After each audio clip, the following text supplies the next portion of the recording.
Wie kann sich ein Hacker eigentlich Zugang zu meinem Endgerät verschaffen? Was passiert wirklich, also nicht in Hollywood, wenn ihr euch mit einem echten, bösen, öffentlichen Wi-Fi-Netz verbindet oder gar Websites ansurft, die echte Malware enthalten? Und was kann ein Hacker wirklich tun, wenn er meinen Laptop sogar stiehlt? HP hat mir einen Laptop zugeschickt, damit ich den hacken kann. Sie sagen, ihre neuen EliteBooks sind dank Wolf Security so sicher, dass ich da gar nichts machen kann. Nun, es kommt natürlich drauf an, wie man gar nichts definiert, denn ein paar Sachen habe ich durchaus geschafft. Ich möchte euch heute mitnehmen auf ein größeres Experiment. Hacking heutzutage unterscheidet sich drastisch von dem Hacking, was man noch vor 10 Jahren gemacht hat. Wir werden in diesem Video sehen, warum öffentliche Wi-Fi-Netze nicht mehr gefährlich sind, warum ihr vor Hackern generell eigentlich keine Angst mehr haben müsst, sofern ihr ein paar kleine Dinge befolgt, und warum selbst staatliche Hacker mit meinem neuen EliteBook Schwierigkeiten haben werden, mir zu schaden. Dafür steigern wir die Professionalität und vor allem auch die Zeit und das Budget der Angriffe von einem alltäglichen Angreifer, die Angriffe habe ich dann auch alle selbst durchgeführt, bis hin zu einem staatlichen Hochsicherheitsziel wie einem verfolgten Journalisten und schauen, inwiefern uns die Sicherheitsmechanismen in dem EliteBook schützen. Denn HP hat mit ihrer Wolf Security deutlich mehr am Start als einen gewöhnlichen Virenschutz. Wolf arbeitet auf eurem Laptop zusammen mit den Windows-Schutzmechanismen und vor allem dem Intel Hardware Shield, das dank dem Intel vPro-Prozessors im EliteBook funktioniert. Die Hardware schützt hier also sogar noch direkt die Software mit. Intel und HP haben hier eine sogenannte Zero Trust Architektur gebaut. Man braucht also kein Vertrauen mehr. Und vielleicht zur Transparenz, das gesamte Video ist als Werbung markiert, weil ich die ganze Zeit die Software und Hardware referenziere, die ich gratis zugesandt bekommen habe. Ich weiß, das machen nicht alle hier auf YouTube so, aber ich finde, das gehört sich einfach. Dennoch habe ich von HP und Intel nur gesagt bekommen, ich soll bitte über die KI-Features reden. Was die Sicherheit angeht, da darf ich machen, was ich möchte. Ich darf sogar mit einem Hammer auf dieses wunderschöne Gerät einschlagen, wenn ich dadurch an ein paar private Daten komme. Aber dann lasst uns doch ganz kurz über das EliteBook und seine neuen KI-Features reden. KI im Sinne von nützlicher KI, versteht sich. Was ich hier habe, ist ein HP EliteBook 1040 G11, das von einem Intel Core Ultra 7 155H betrieben wird. Einem 16-Kern-Prozessor mit 4,9 GHz Turbo. Das reicht easy aus, um meine Aufgaben und Arbeit von unterwegs zu erledigen, und der Intel Core Ultra Prozessor beschleunigt den gesamten AI-Workload, der mittlerweile einfach zum Arbeitsalltag vieler Menschen dazugehört und hier direkt im EliteBook verbaut ist. Beispielsweise Rauschunterdrückung, damit meine Stimme in Meetings besser zu hören ist. Speziell im neuen Studio-Modus kommt Sound Better zum Tragen und auch die HP Polycamera Pro ist eine echt mächtige Software. Ich kann hier meine Kamera beispielsweise anpassen, mir einen Greenscreen verpassen,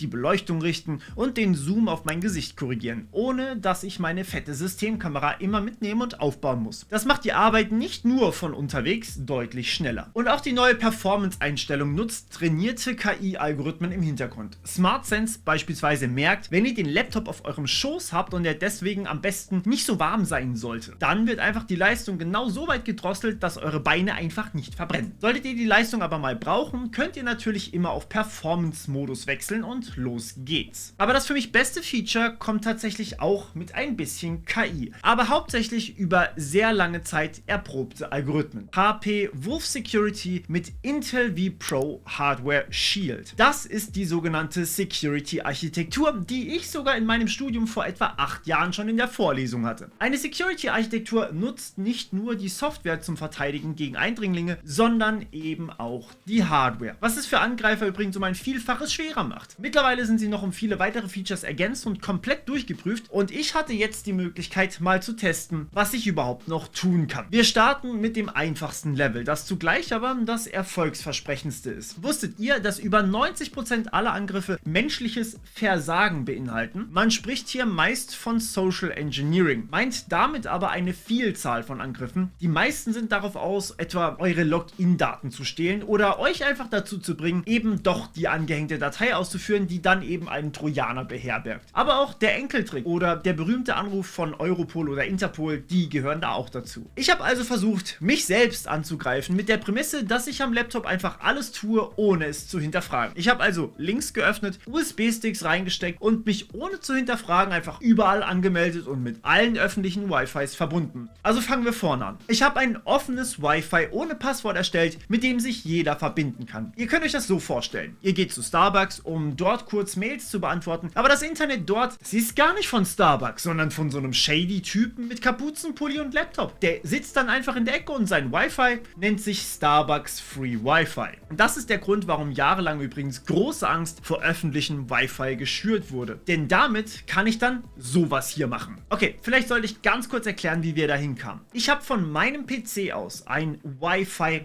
angeboten. Mich dann von dem EliteBook darauf verbunden, ganz als hätte ich gar keine Ahnung, dass man bei öffentlichem Wi-Fi vielleicht vorsichtig sein muss. Als Angreifer habe ich dann einen sogenannten Man-in-the-Middle-Angriff durchgeführt und den Internetverkehr mitgeschnitten. Hier setze ich als Angreifer mich wirklich zwischen die Verbindung von Website und meinem Ziel. Ich lese also den Verkehr mit und versuche sogar den zu verändern. Das geht natürlich super, weil jede einzelne Website-Verbindung, die läuft ja sowieso über meinen Angreiferrechner. Immerhin hat sich Cedric mit seinem EliteBook direkt damit verbunden. Völlig freiwillig, versteht sich. Damit kann ich als Angreifer zumindest schon mal sehen, welche Websites ich auf dem Laptop aufrufe. Würde ich also gewisse Seiten wie etwa die Bootstrap Academy ansurfen, dann könnte ich das hier sehen. Das ist tatsächlich schon eine Art Angriff, lässt sich aber eigentlich nicht vermeiden. Irgendwer kann das immer mitlesen. Vodafone, ein VPN-Betreiber, ich. Aber ich kann damit trotzdem nicht mitlesen, was da aufgerufen wird. Also Passwörter, Kreditkartendaten, welchen Website-Kurs ihr euch bei der Academy anseht, das steht da nicht. Denn Websites sind heutzutage immer verschlüsselt. Das heißt, niemand außer dem Website-Betreiber kann wirklich mitlesen, was genau ihr schickt, was genau ihr anklickt, welches YouTube-Video genau ihr euch anseht oder welche Daten ihr eingebt. Ich sehe nur noch, dass ihr überhaupt auf YouTube unterwegs seid. Also habe ich als Angreifer versucht, diese Verschlüsselung zu verhindern. Das Ganze geht beispielsweise mit der wundervollen Software SSL Strip, die für mich SSL von eurer Website-Verbindung entfernt. SSL ist die Verschlüsselung. Es sorgt also eigentlich dafür, dass ehemals verschlüsselte Verbindungen plötzlich roh und nackig sind und ich alles wirklich mitlesen kann. Und siehe da, es passiert einfach gar nichts. Grund dafür ist HSTS, ein mieser kleiner Trick von Websites, damit ich, armer Hacker, das eben nicht darf. Das schaltet der Website-Betreiber einfach an und verbietet dadurch, dass Daten mitgelesen werden können, selbst wenn jemand versucht, die Verschlüsselung zu entfernen. Ich konnte also nur mitlesen, auf welchen Websites ihr unterwegs seid, aber nicht, was ihr dort gemacht habt, selbst wenn sich jemand direkt mit meinem öffentlichen Wi-Fi verbindet. Und das ist heutzutage ein großes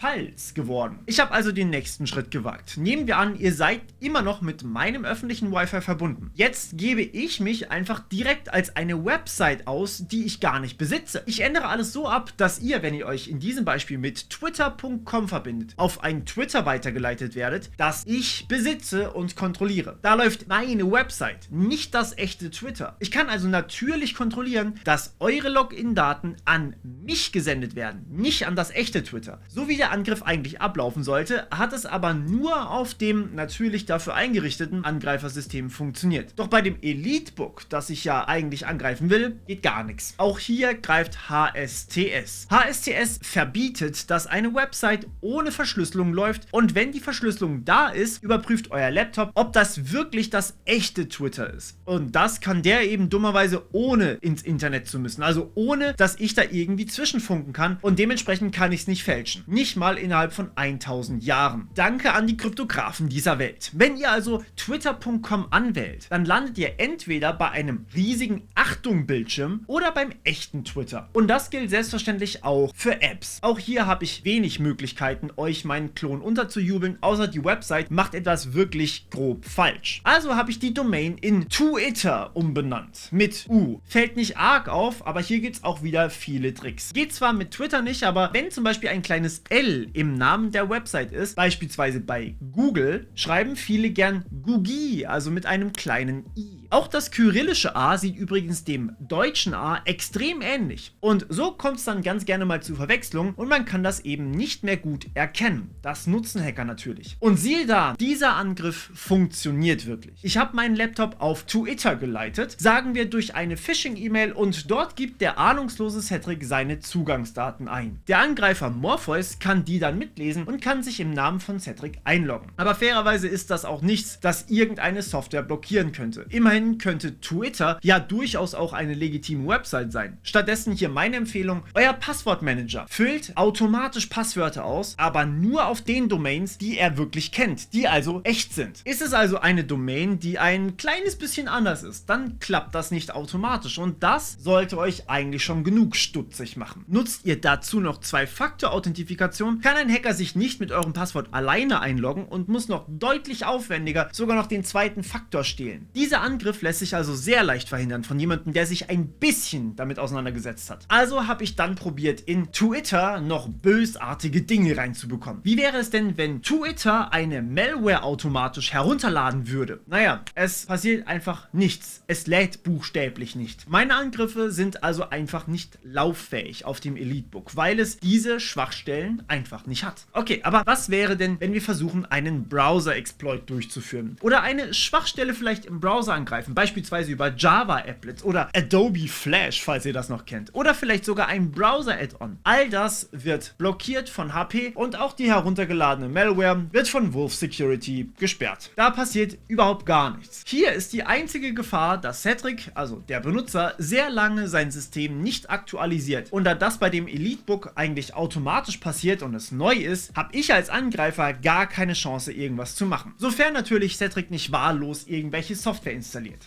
Mich hat's früher regelmäßig erwischt, wenn ich mir einfach irgendwelche Software aus dem Netz heruntergeladen habe. Seit ich den Microsoft Store benutze oder andere Stores, in dem ich im besten Fall nur das echte VLC beispielsweise finde, ist das sehr selten geworden. Aber ich kenne da ein paar Fälle, die sicher nicht von mir sind, wo, sagen wir mal, Piratenspiele gespielt wurden. Ahoi Piraten! Arr! Allerdings versteckte sich in diesem Piratenspiel dann plötzlich eine bösartige Software, eine Malware, die das System infizierte und zu einem Schifflein des Piraten werden ließ.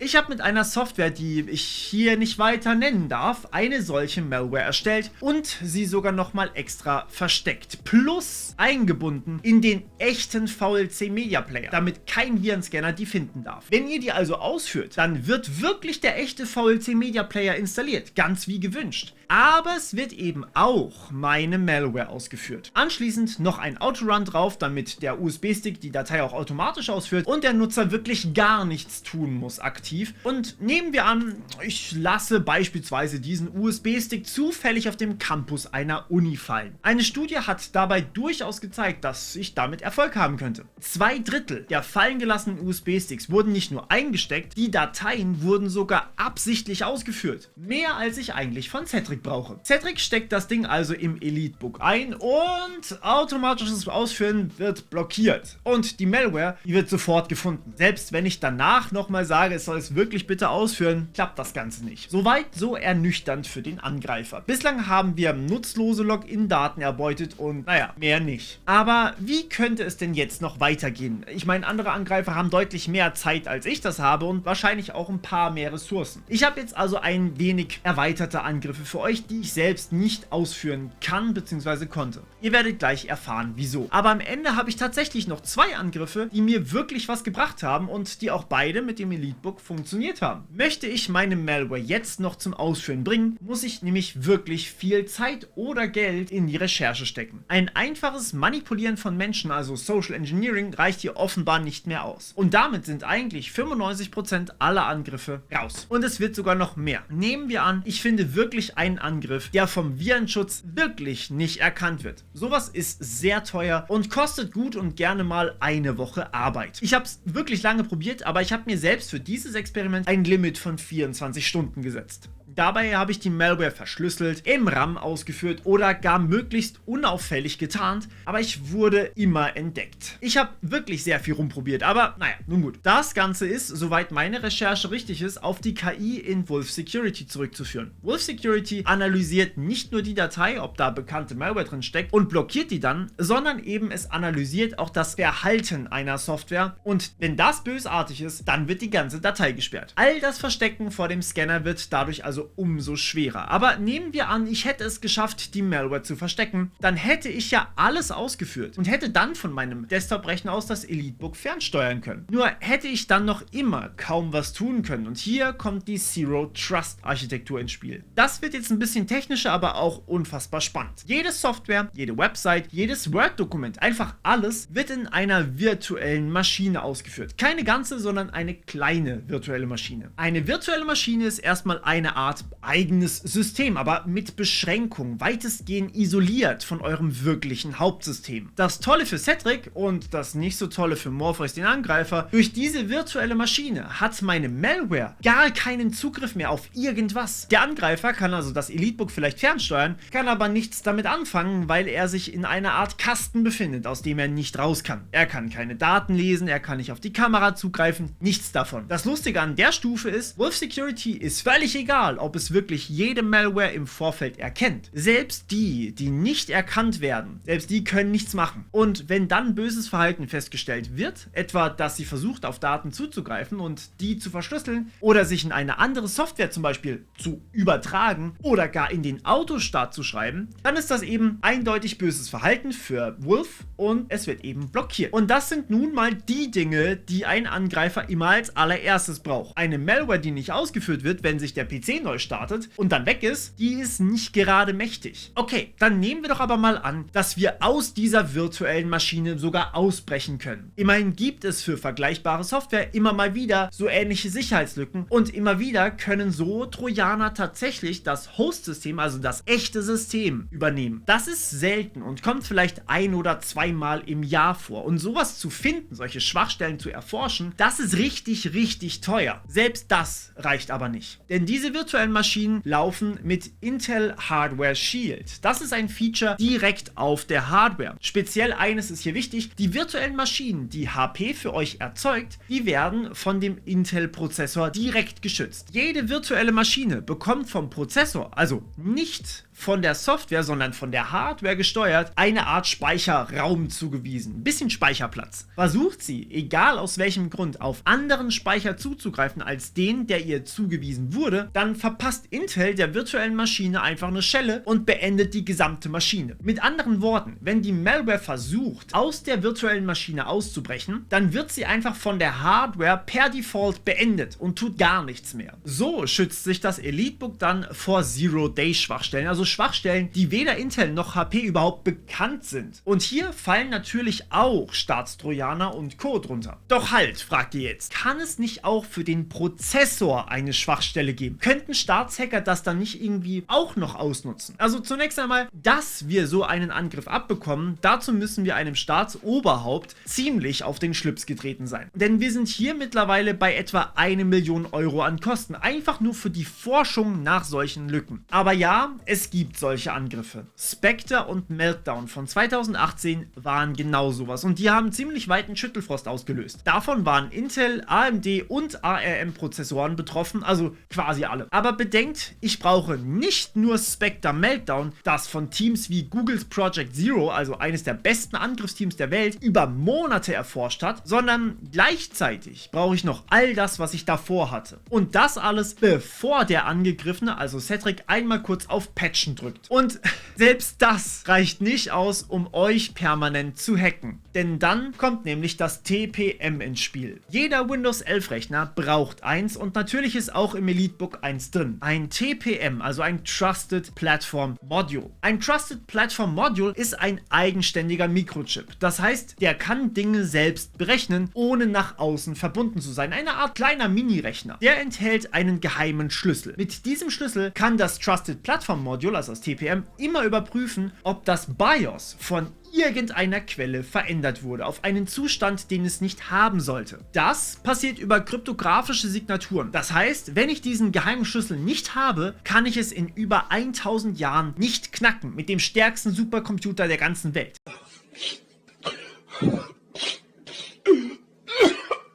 Ich kann also mit dem TPM immer sicherstellen, dass das BIOS, also die Schicht unter dem Betriebssystem, immer unverändert ist und damit immer vertrauenswürdig ist. Da ist keine Malware drin, die da läuft. Und ich kann prüfen, dass die Firmware vom Intel-Prozessor, also der Treiber von eurem Prozessor, unverändert ist. Dadurch weiß ich zu jeder Zeit, dass Intel Hardware Shield richtig funktioniert und vertrauenswürdig ist, dass da keine Malware drin läuft. Und ja gut, wenn ich doch einfach das BIOS als vertrauenswürdig habe, kann ich genau dieses BIOS nutzen, um dann zu überprüfen, ob Windows noch vertrauenswürdig ist. Das Ding nennt sich Secure Boot. Und wenn ich prüfen kann, dass Windows noch vertrauenswürdig und unverändert ist, ja dann kann ich mit Windows HP Wolf Security prüfen. Ihr seht, wo das Ganze hinführt. Plötzlich kann ich wirklich prüfen, also mit Sicherheit sagen, ob Software verändert wurde. Selbst wenn es also ein Angreifer irgendwie schafft, irgendwo sich reinzuschreiben, vielleicht sogar in die Hardware selber, wie wir das zum Beispiel von Rootkits kennen, selbst das kann ich zumindest bemerken. Und wenn ich es bemerken kann, dann kann ich verhindern, dass das böse Ding ausgeführt wird. Und selbst wenn ich den Rechner klaue und analysieren lasse von irgendeinem Forensiker, selbst dann schützt das TPM mich durch BitLocker. BitLocker ist die Festplattenverschlüsselung von Windows. Daten entschlüsseln wird also auch nichts, wenn ich das EliteBook stehle und dann wirklich analysiere. Das Tolle bei TPMs ist nämlich, selbst wenn ich den Chip aufbreche und dann versuche zu messen, was der geheime Schlüssel ist, naja, dann geht der Chip halt einfach kaputt. An die Daten kommt der Dieb dann also trotzdem nicht. Zumindest, wenn das TPM keine Sicherheitslücke hat natürlich. Und das kommt sogar noch seltener vor als die übrigen Geschichten. Als normaler Angreifer, der also nicht ein Team der besten Hacker der Welt gleichzeitig hat und noch beliebig lange Zeit, habe ich als Normalo eigentlich keine Chance, irgendwas an diesem EliteBook zu machen. Oder ist das so? Hacker sind ja nicht doof. Die besten Angriffe sind die, die man nicht verhindern kann und die so aussehen, als wären sie wirklich vom Benutzer gewollt. Dazu zählt zum Beispiel das freiwillige Eingeben von Passwörtern auf ein bisschen anders geschriebenen Website, aber das haben wir schon durch Passwortmanager und 2FA abgewandt. Dazu zählt aber auch, dass Firmengeheimnisse zum Beispiel freiwillig ausgeplaudert werden, aber das ist ehrlich gesagt problematisch, egal ob mit oder ohne Technik. Dazu zählt aber auch Spionage durch legitime Software, zu der man mittlerweile mehr zählen könnte, als mir lieb ist, und ihr kennt meine Videos dazu. Aber auch das ist eigentlich gewolltes Verhalten der Software mit Akzeptanz der Benutzer durch die AGB. Aber ein letztes Ding haben wir noch, speziell für unterwegs. Sagen wir, ihr seid im Zug, entsperrt euer EliteBook mit eurem Passwort, um ein paar Mails zu beantworten, und jemand sitzt leicht hinter euch und linst durch die Lücke bei den Sitzen. Dabei das Passwort abzulesen, das nennt sich Visual Hacking und ist eine immer größer werdende Gefahr. Ihr verlasst euren Platz zum Beispiel im Zug ganz kurz und schon sitzt der Hacker dran, entsperrt euren Rechner und muss nun möglichst schnell irgendwas damit tun. Die Lösung?